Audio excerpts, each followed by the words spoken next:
Bismillahirrahmanirrahiim. Saaxiibayaal, muuqaal kaliya cusub ayaan idin haynaa. Madaxweyne Maxamed Cabdullaahi Farmaajo oo ka tacsiyay wixii ka dhacay magaalada Muqdisho. Sidoo kale baaq ayuu u diray ganacsatada iyo shirkadaha ka jira dalka.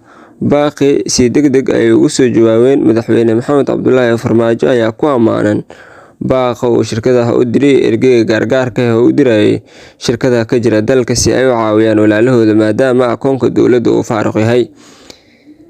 Qodobyadaas iyo kuwa kale ayaa daawo doonta. Haddii aad kanaalka cusub tahay fadlan subscribe saar muuqaalka like garee. Aad iyo aad mahadsantahay walaal.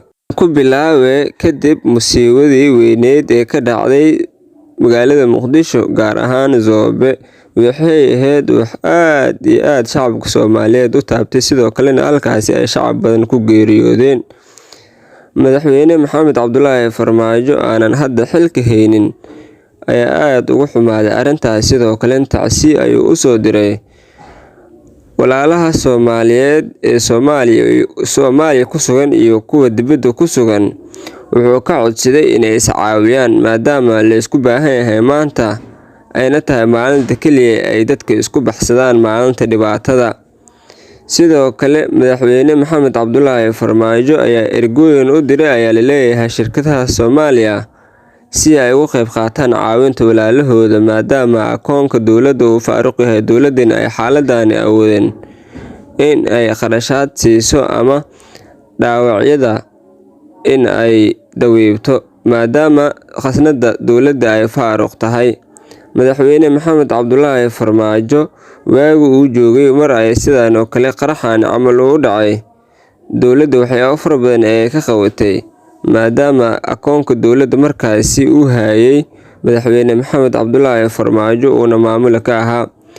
Isagoo aanan dalka joogin ama xil ka haynin, madaxweyne Maxamed Cabdullaahi Farmaajo wuxuu yiri in ay dadka Soomaaliyeed isku gargaaraan, sidoo kalena ay danahooda ka fikiraan siyaasad ahaan mustaqbalka noloshooda iyo mustaqbalka dalkooda. Sidoo kalena wuxuu yiri madaxweyne Maxamed Cabdullaahi Farmaajo waa inay ka fikiraan meesha ay maslaxadooda ku jirto. Madaxweyne Maxamed Cabdullaahi Farmaajo oo lagu yaqaano nabadoonnimada ayaa sidoo kale fariin hawada u soo mariyay dhammaan shacabka Soomaaliyeed inay isdejiyaan la heli doono nabadda.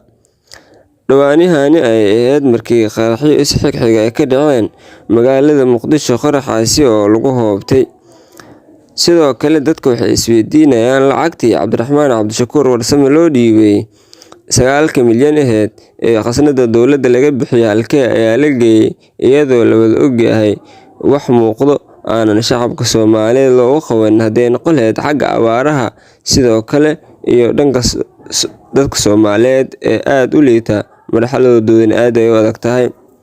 Dad badan waxay qabaan lacagtaasi in marka hore la isku fahansanaa halka lagu bixi karo ama haddii la cuni lahaa, laakiin dagaalka iyo madmadowga soo dhexgalay Cabdiraxmaan Cabdishakuur Warsame iyo madaxweyne Xasan Sheekh Maxamuud ayaa halkaasi ka sii saartay ayaa la leeyahay in lacagtaasi la sii arko. Xaaladda siyaasadeed ee dalka ka jirta awgeed, maadaama ay aad u cakiran tahay, isbitaalada dalka ayaa ka faa'iideystay dhibaatada loo geystay shacabka Soomaaliyeed.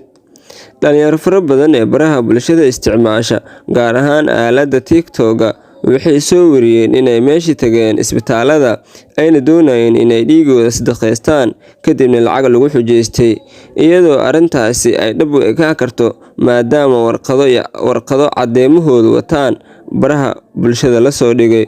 Sidoo kale isbitaalada waxay u egtahay markii ay dhibaatada dhacdo inay ka faa'iideystaan. Ilaa hadda ma jirto dowlad si adag ula xisaabtanta goobaha caafimaad ee ka jira dalka. Dhammaantood waa dhiig miiratayaal ayay noqdeen maadaama wixii shalay ka dhacay ay ahayd wax aad loogu ceebsado. Dhibaatada ugu weyn waxay ka taagan tahay ayaa la leeyahay in wasaaradda caafimaadka arrintaasi shaqo ku lahayd inaysan marnaba soo faragelinin. Haddaba maxay ka dhigan tahay doorka madaxweyne Xasan Sheekh Maxamuud haddii arrintani uusan ka hadlin? Door noocee ayuu ku lahaan karaa in shacab Soomaaliyeed la dhibaateeyay ay walaalo Soomaaliyeed doonayaan in la caawiyo aan la caawi karin oo lacag lagu xujeynayo? Madaxweyne Maxamed Cabdullaahi Farmaajo ayaa shacabkiisa ka codsaday inay isaga faa'iideysanin xaaladda siyaasadeed ee dalka ka jiro ayna is caawiyaan midka mid kale isku caawiyaan si Soomaalinimo, walaaltinimo, Muslimnimo ah.